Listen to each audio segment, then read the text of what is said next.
পুরুলিয়ায় নজরুল জন্মজয়ন্তী উদযাপন। কাজী নজরুল ইসলামের জন্মজয়ন্তী উপলক্ষে জেলা তথ্য ও সংস্কৃতি দপ্তরের উদ্যোগে পুরুলিয়ার রবীন্দ্র ভবনে আয়োজন করা হয় এক মনোজ্ঞ সাংস্কৃতিক অনুষ্ঠানে নজরুল গীতি পরিবেশন ও কবিতা পাঠের মাধ্যমে বিদ্রোহী কবির সাহিত্য ও সৃষ্টিকে স্মরণ করা হয়।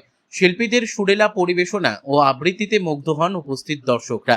জেলা তথ্য ও সংস্কৃতি দপ্তরের আধিকারিকরা জানান, নতুন প্রজন্মের কাছে নজরুলের ভাবনা ও সাহিত্যকে পৌঁছে দিতেই এই উদ্যোগ। অনুষ্ঠানে সাংস্কৃতিক জগতের বিশিষ্ট ব্যক্তিত্ব, শিল্পী এবং সাহিত্যপ্রেমীদের উপস্থিতি ছিল চোখে পড়ার মতো। পুরুলিয়া থেকে বিশ্বজিৎ সিং সর্দারের রিপোর্ট, বিগ নিউজ বাংলা।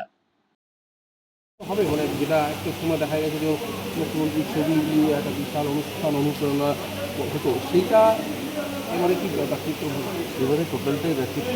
অনুপ্রেরণা বলে কিছু থাকছে না, আমাদের মুখ্যমন্ত্রী আগেই বলে দিয়েছে।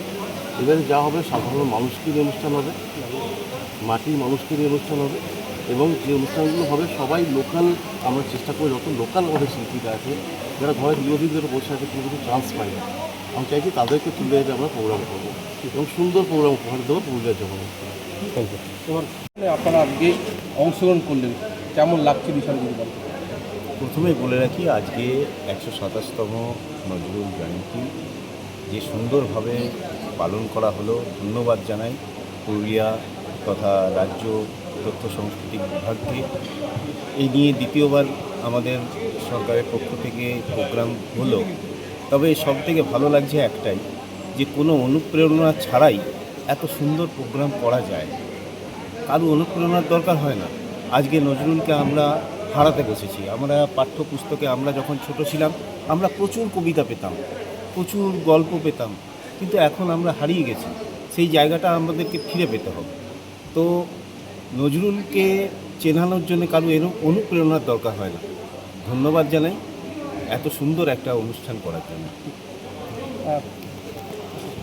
সরকারের সময় প্রথমেই যে অনুষ্ঠানটা করেছি এই রবীন্দ্র ভবনে, সেটা হলো গত 9ই মে, সেটা হলো রবীন্দ্র জয়ন্তী।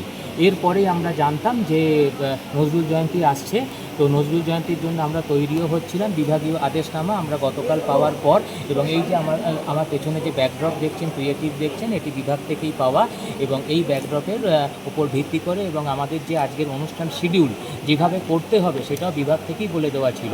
তার ভিত্তিতেই আজকেই রবীন্দ্র ভবনে, কারণ আমাদের রবীন্দ্র ভবনের এখানে একে প্রচণ্ড দাবদাহ, তার সঙ্গে এখানে আজকে আমরা প্রোগ্রাম করার আমাদের জেলা শাসকের সঙ্গে কথা বলে এখানে আমরা সিদ্ধান্ত নিই, এবং আজকে সুচারুরূপে বিভাগীয় আদেশনামা মেনে যেভাবে করতে বলা হয়েছিল সেই অনুষ্ঠান আজকে সেভাবে সুসম্পন্ন হয়েছে। এর সঙ্গে অতিরিক্ত একটি সংযোজন, সেটি হলো আমাদের শিকারা পয়েন্ট রয়েছে, আপনারা জানেন, সেখানে আমাদের ওখানে যে ওপেন জিম এয়ারটা রয়েছে, ওখানে একটি নজরুলের একটি আবক্ষ মূর্তি রয়েছে, সেখানেও আজকে জেলা প্রশাসনের তরফ থেকে সকালবেলাতে মাল্যদান করা হয়েছে। ছোট্ট আচ্ছা।